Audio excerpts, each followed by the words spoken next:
Okay. All right, good. We're live. Thanks everyone for tuning in. I have some questions here that you all have asked and we've put together. We're going to go a little bit off the script because there's definitely some things I want to explain to you, but I can guarantee by the end of this, whatever questions you had will definitely be answered as well. So let's start from the top. How is the app development going? Wonderfully. So we decided not to pay all the money to try to feed all the images in. And as I explained in the Medium article, instead, what we are going to be doing is simply overlaying the existing platforms that do that already. The way we see it, Zillow and Realtor.com and things like this have spent millions, if not billions of dollars to build these things. So we'd rather operate as a plugin over the top. This is real estate. We're not specialized in the home searching. That's an entire industry by itself. So more importantly, we want people to be able to access all of the resources and tools that agents can provide in a cost-effective way. So anyways, Thomas is finishing the last versions of our Chrome plugin where we had a couple of glitches we're addressing. So we think in the next 48 hours, we'll have those worked out. And then it's off to the Chrome store. So anyways, we think that process should take about 4 days for an audit. And once that comes back, we'll have a link probably posted in our Medium along with several different other things. So everybody can download and test it out. So I want to go into, first of all, the products. I know we had some questions regarding how Deedcoin works and how it can get agents at 1% and this and that. First of all, I want to overlay this entire discussion with agents are not the problem. We need to actually scale into the user base. Agents are actually very easy to acquire. That's why we got so many of them before we even launched this thing. So to go into the standard market is incredibly inefficient, incredibly so. Sellers are the ones paying 6%. If you have a home of worth $100,000, you're paying $6,000 to get it through the process to a new buyer. So you're coming out with $94,000, before all the closing costs and taxes and everything are paid at the closing table. That's because it's not an efficient market right now. You have a lot of different selling agents competing to get the transactions of people that are trying to sell their homes, and you have a lot of buying agents that are all bringing people around all these different homes and taking their cut of the 6%. So to break this down again, I know we detailed this a little bit in the white paper, but it's still got some confusion to it. So anyways, I want to address it here. Deedcoin solves one side of this absolutely immediately, or the other side. So Deedcoin can operate for a seller or for a buyer. And here's how it works. If you're coming in at the regular market and you're represented by a Deedcoin selling agent, they're only charging you 1%. That's it. And they're doing that because they didn't have any cost to acquire you as a client. It's very, very expensive for this person here to find these people. They're paying $4,000 to Zillow to be one of those faces that appear. It's just not a cost-effective thing. On top of that, they're running their office. They're not actually spending time doing real estate. They're spending more time doing client acquisition. So if we solve that client acquisition thing for them, which actually in the current market, they're only taking home about 1.3% when you accrue all the costs. So by feeding them all the clients in the area, as long as they maintain good service, that's why they're doing this 1%. Now, let's move over here. Buyer's side. We can't affect the regular market because remember, we're only in this transaction, this example transaction, we're representing a seller. We cannot control both sides. So in this, we have to make sure that we're still attracting buyers, we're still attracting agents from the regular market to look at the home that our guy is representing. So we can't say, okay, well, it's 1% and that's it, because nobody will show the home. They should. Legally, they're required to, but they don't. We live in the real world. They're not going to show a home where they make a third as much money. But that's not a big deal. I'll show you why. So in that situation, that seller is paying a total of 3.5%. So it's about almost a half reduction on regular market price because their guy's only taking 1%. That's a Deedcoin agent. And we're optimizing the commissions in the market. Typically, you can push it down a little bit. If you have a smart agent on this side, they can say, well, 2.5% doesn't affect your ability to actually show a house. So people will still come by if you do this. So we can already save a lot of money. But I want to show you something. Imagine a better world than all of this. So right now, let me show you how it's working. 5. That's the average amount of transactions a real estate agent gets per year nationwide. That's an incredibly low number. If you look at the actual labor time required to do the paperwork for that, to get to the closing, to show that house, we're talking less than, I would say, 40 hours out of their entire work year goes to actually doing commissionable real estate. Every single other week, the other 51 weeks in that given year are going towards client acquisitions. How do I hunt down more of these? So the system is geared to make sure marketing costs are very, very high, that the NAR, the state for here in Florida, the FAR, and we have the SCAR, Space Coast Area Association of Realtors.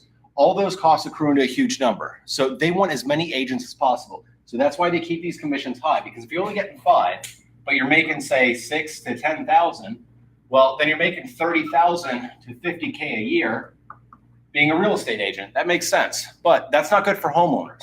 Keeping all these extra floating agents around in the marketplace doesn't make sense. So let's take a different scenario. Let's take a situation where an agent, say, does 100 transactions in a given year. Okay, they actually spend their time doing real estate, which is the job they're supposed to be doing. So in this case, they're taking about half the labor hours that they put into a given year. And if they're only making 1%, it's the same number. It works out to the same. They can make $100,000 doing a higher volume of transactions at a lower amount. Actually, it's double the money. They make double the money doing it that way. So, and then they can push it up from there. This is an efficient system. It works like this in most industries that aren't manipulated. If you look at everything from, I don't know, auto parts to manufacturing, there's the exact amount of plants and the exact amount of salespeople that makes sense. If the market doesn't have enough revenue in it, then it dries up and less people stay in the industry.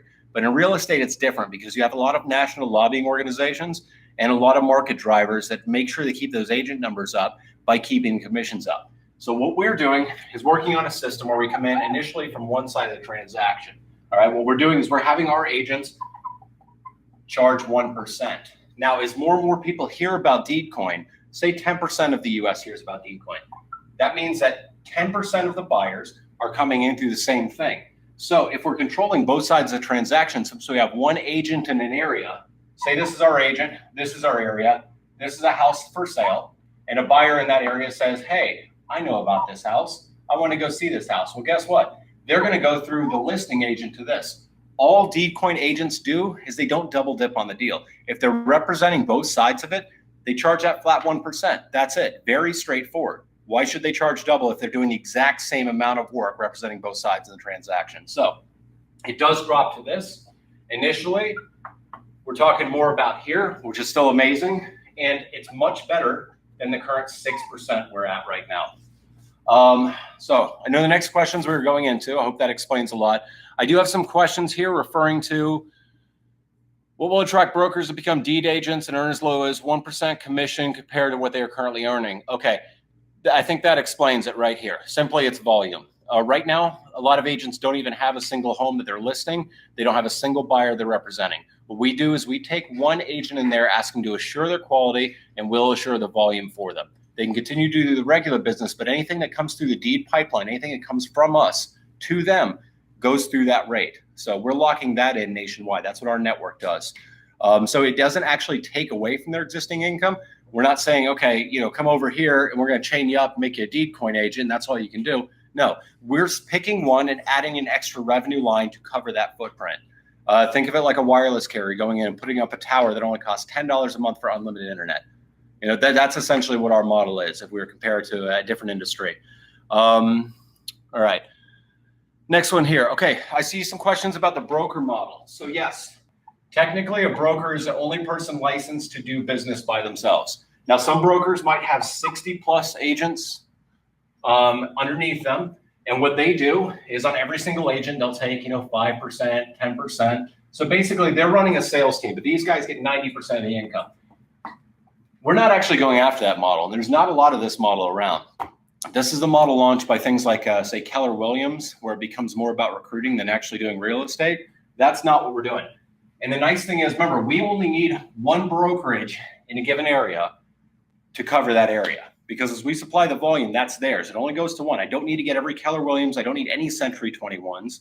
I don't need any of these people. What I need is the one guy who is a broker and might have, say, either 2 assistants under him or 2 agents under him, the small ones. And the reason is because these guys keep close to 100% of the income, and they're the ones that are entitled to do the business. So if they have a model where they're not kicking down all of the commissions and simply taking a small margin on top, if they have a regular old-fashioned real estate model where they're about customer service and actually doing the work themselves, these are the guys we're going after.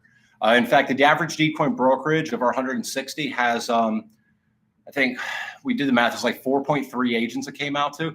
But the point is almost all of them have less than 6 agents working over there. We don't go after Century 21s. We don't go after the big chains. These chains, they don't have this issue. They spend $40 million a month on marketing just about their brand alone.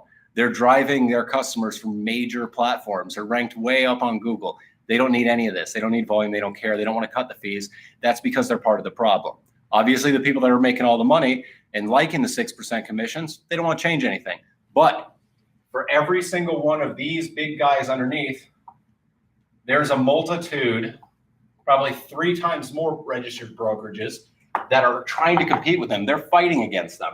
So what we do is we take one of them and elevate them into that. So we're launching a national brand designed on giving better service and better discounts to people to compete against this kind of traffic. So we don't need all of these guys, and we don't need any of these guys. We just need one of this guy.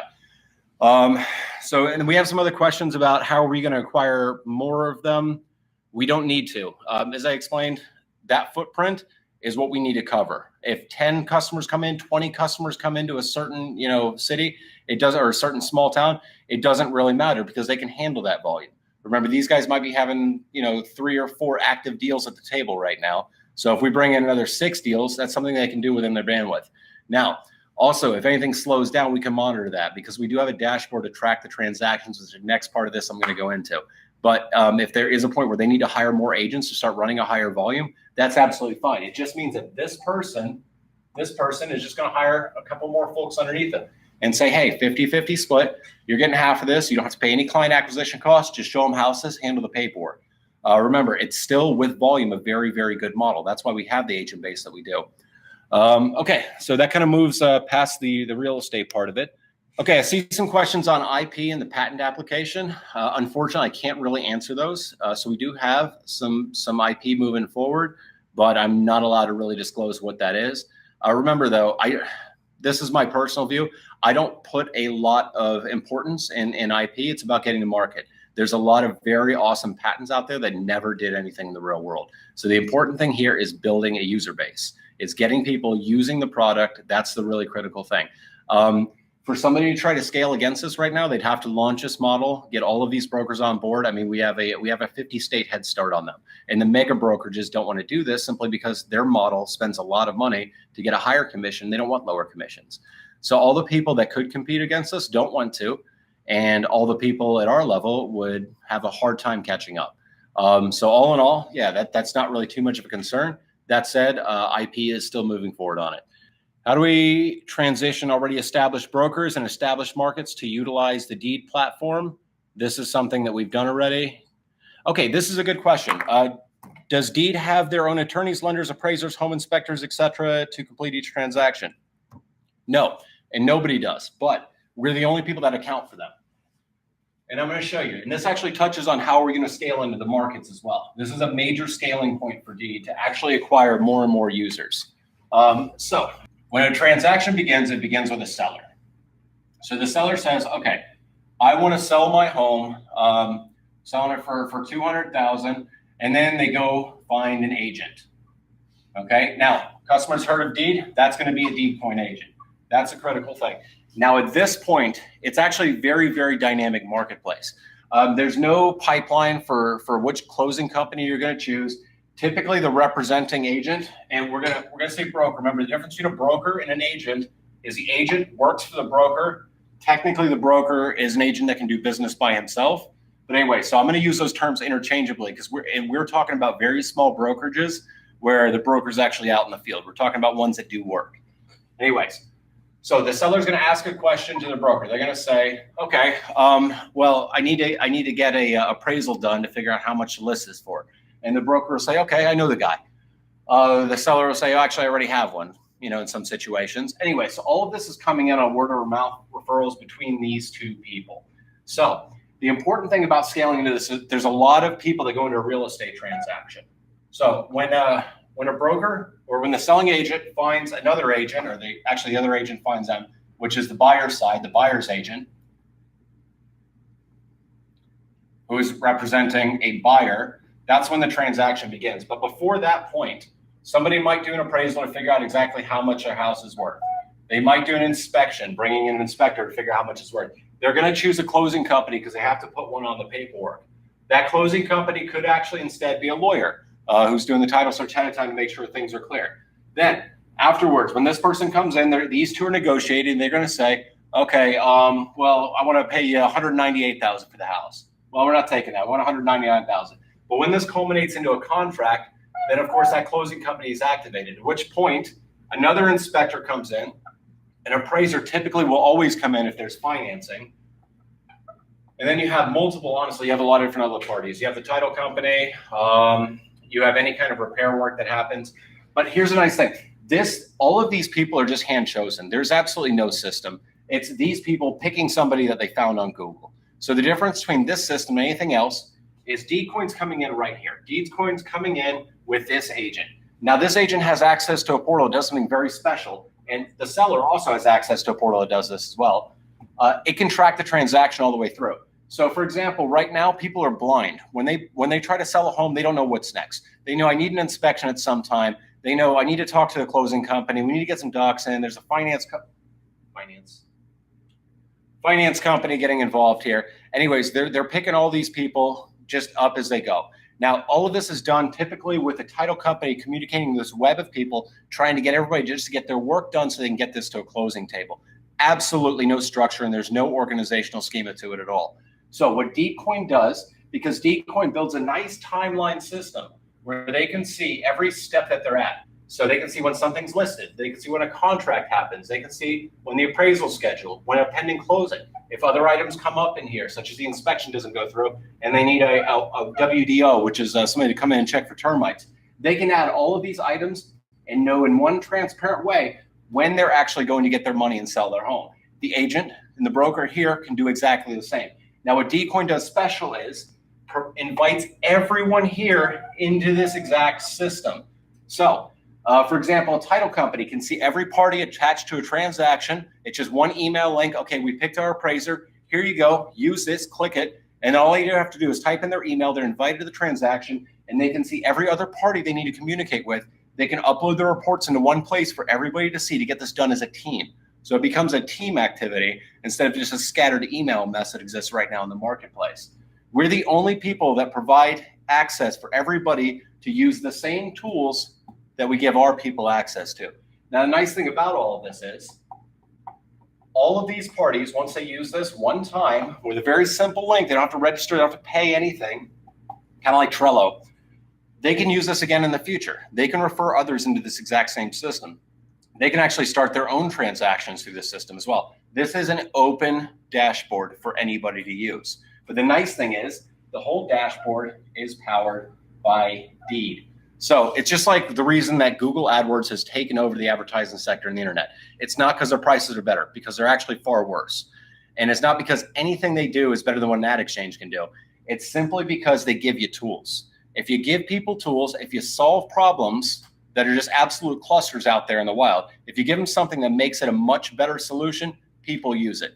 We're doing that exact same thing. We're taking an industry that hasn't changed since the days of the fax machine, and we're adding much better resources so people can just see what they're doing. I mean, honestly, that's all you need to do is just find a way for people to see where they're at in a process and access the paperwork they need, all coordinate together because they're actually working towards the same goal. They just can't do that right now. So every one of these people now heard about Deed from this system. Anyways, there's a lot of other referral systems we have here, such as the ability for them to receive a rebate for some of the Deedcoin that goes into the system from the seller when they use a transaction. We're not keeping it all. We're giving some of that to the people that participate so they can share with their other clients, so they can tell other people, hey, by the way, Deed exists. It's a much easier way to manage your transactions. And guess what? Those people can give it to their repeat clients as kind of a loyalty thing, as a gift. All of these people give out gifts 3 times a year on every major holiday for their client base. So if they can give them something that lets them save on their commissions each time, then we can actually drive business back to our broker in the area, and it just becomes one big scaling cycle. So that said, agents aren't the problem. Industry participants aren't the problem. We don't need to hire these people. They're out there already. We just need to give them something where they can all focus in one place and get a positive reward and a better system. So after that, the loop can continue. Okay, since we're on this topic. All right, Michael asks, how can the appraisal be shared with everyone? It's only supposed to be given to the client stated on the report. Yes, that's accurate. Okay, remember, I'm going over this fairly quickly. So things like inspections, things like that, obviously they can be shared with a lot more parties, but things like appraisals, then yes, that's true. Sometimes that only goes to a lending company. So you're right, not every document will be publicly accessible. Sometimes only a certain, say the finance party invited by the broker in the transaction will have access to, certain documents related to that. So yes, you're absolutely right. It's not open for everybody to see everything. There are permissions involved in this system as well. So I hope that addresses that. And then also I know we have some questions regarding user acquisition. So we have a couple different pipelines in which we're doing it. One of them, most home searches now are focused on the online systems. So Realtor.com, Zillow, things like that. That's why we're building a plugin to overlay that system. The plugin that we have, the version we're launching right now, will allow you to get some extended statistics regarding a property. So if you're going to a Zillow page and looking at a property, you can see a little more information than Zillow would otherwise present to you. So we're adding a little bit of extra information for them to get them to use the tool. On top of that, they can use just one button to kind of click and hire an agent, much simpler. If they hire the agent with his face next to it, remember that guy paid $4,000 a month to be there on average, $10,000 in some markets. And you have to scroll way down on the page to find the guy who actually listed the property, because they legally have to show that face on it. So they hide it way down there. But remember, if you're paying the guy that paid $4,000 to be there, then you're paying a lot, because he paid a lot to actually appear there. Remember, he's not getting that many transactions off of Zillow. That spot is worth in most markets less than 2 transactions a month. So it's a huge client acquisition metric for him. So if you're looking at, so say you're at a Zillow page, you got your home right here. All right, you got this big guy here who's paying 4K. You got the little guy that hid down here. We're operating right here on the browser bar. So basically, any page, any property you're looking at, you can open that up. They'll pop up a window, tell you some extended stuff about it, tell you who our agent is in the area, how much you'll save with that, and just a couple quick buttons. So boom, right here, it'll reach out to them for you. And the next one on the next screen, we'll hire them. Anyways, there is a test link. And if somebody wants to be part of our beta testers, please just drop something in the Telegram. Joe will pick it up and I can send some invite links to people who want to try it out. But we're thinking that the main release is going to be in less than 10 days. So either way, there won't be a delay, but the beta is welcome. We could use more testing for that. Anyways, so that's a system. One of it is providing more accesses where people are using everything already. Secondly, a lot of home searching is done on forums. In fact, if you look at the more savvy, agents right now, they're actually in a lot of places all over the internet. They're in a lot of the relocation forums, a lot of the job things where people are asking, "Hi, I'm moving to the area. What's a good school district? What's a good neighborhood?" That's a perfect client acquisition method right there. Is simply just pounding those, explaining, "Hi, this is a better system over here. You don't have to pay so much." Or if you're buying a home, you can get a rebate. So that's one very clear one. And the other one is industry referrals. Now, Deedcoin's goal is to multiply every single transaction to get 3 more people using it. So every time we bring in one from over here, we're going to attach every single party on the transactions to a nice management dashboard where they can actually use this to get a deal closed in a much more simple way. And then they can refer it afterwards. So we're creating all the referral systems designed to get more industry players in, more lawyers, more closing companies, more title companies, more appraisers, more inspectors, everybody all into this thing using this tool. So when they hear about it, the next time they can say, "Hi, if they meet somebody anywhere that they meet them that's going to be buying or selling a house, they can say, 'Hey, use this. You pay a little bit less and, we can get things done faster.'" It's just easier because they don't care. It doesn't cost them any money. In fact, they get a small reward on the back end for doing it in Deedcoin that's underneath all of the RESPA amounts. So anyways, that's critical to remain compliant on it. So anyways, we have 3 major pipelines: online advertising, targeted forums, and then multiplying every user that comes in. Remember, we don't have to go toe-to-toe with huge marketing spends. We're the value statement. We're the ones that charge 2/3 less than the next guy. That's a really big thing. And here, we actually don't take any referral fee whatsoever on Deedcoin. That's not how we operate. We operate on an advertising basis. So if you want to be, say, the certified plumber in the area, then we can evaluate you. If you have good Google reviews, if your business is running well, then we can offer you a marketing package. So when people are running through this and the house is flooding every 3 months, that needs to be something addressed for the finance company before things close, then that can be the guy that we recommend. But also, we're not recommending people that simply pay to be there. We're vetting every advertiser on the platform as well. So that's the critical thing. So right now we're finishing the core functionality, then we're finishing the referral system. This is client acquisition time, and then we're working on revenue lines after that. So it's important to get the product all ironed out before we go and ask people to advertise on it.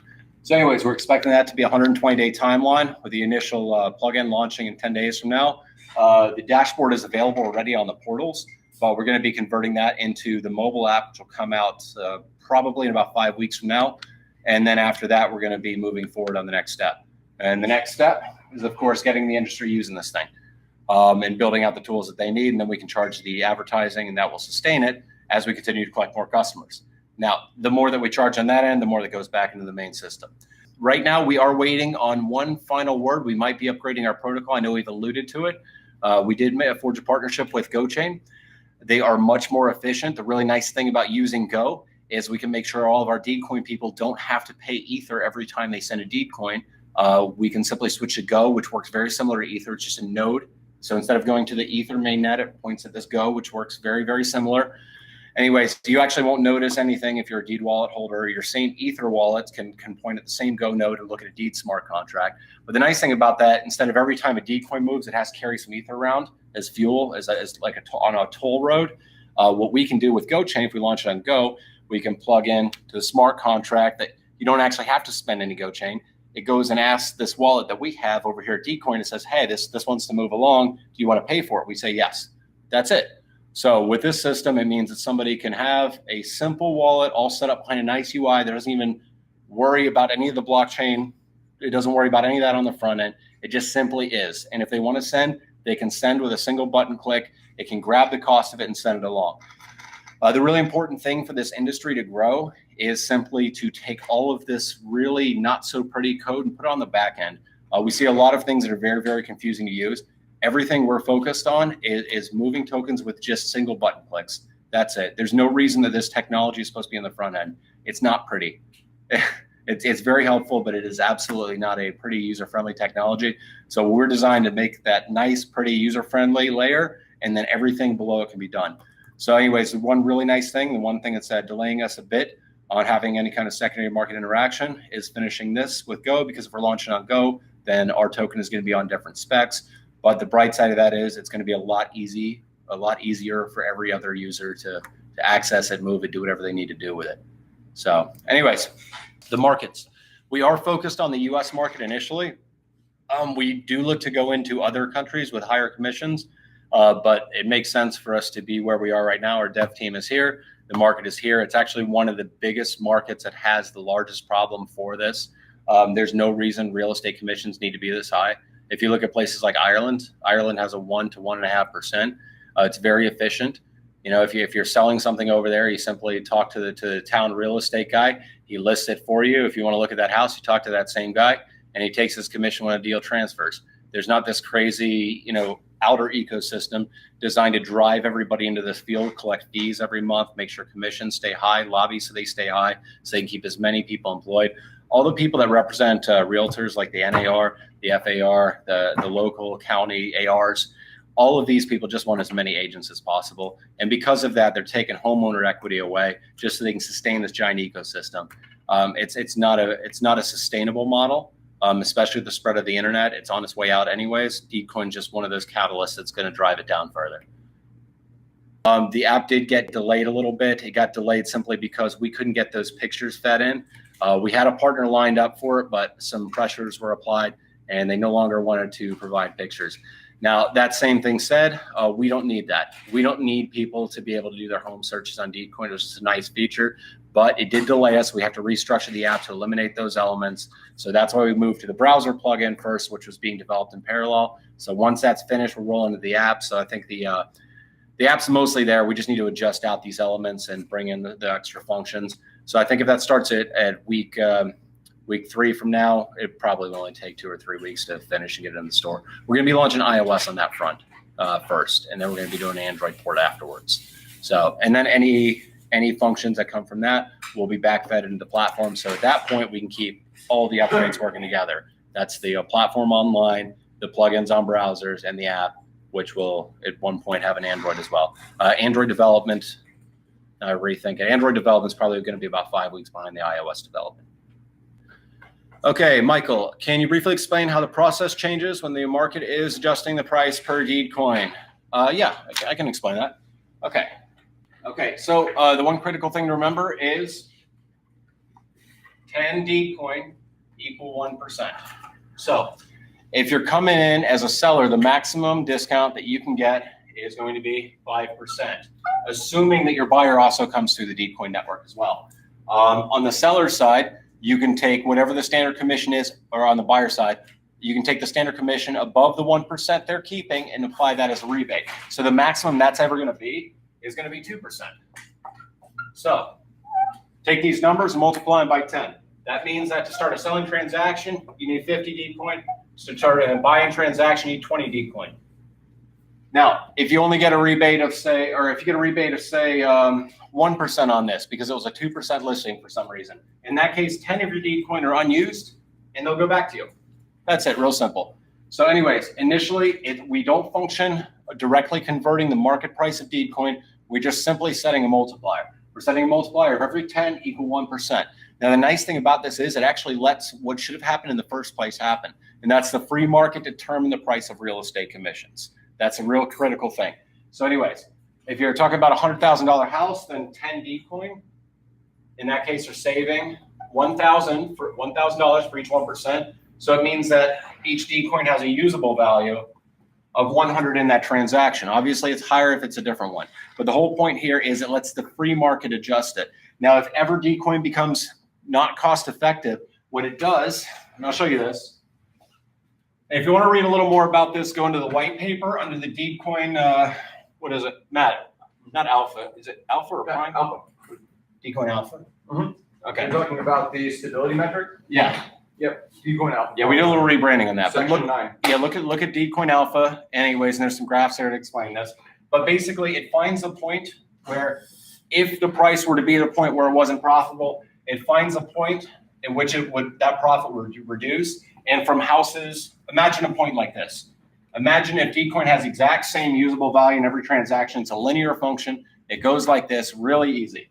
But if Deedcoin price were to be at a point where it's not profitable, then any homes under that valuation wouldn't have a reason to use Deedcoin. So to solve that problem, it actually works on a function like this.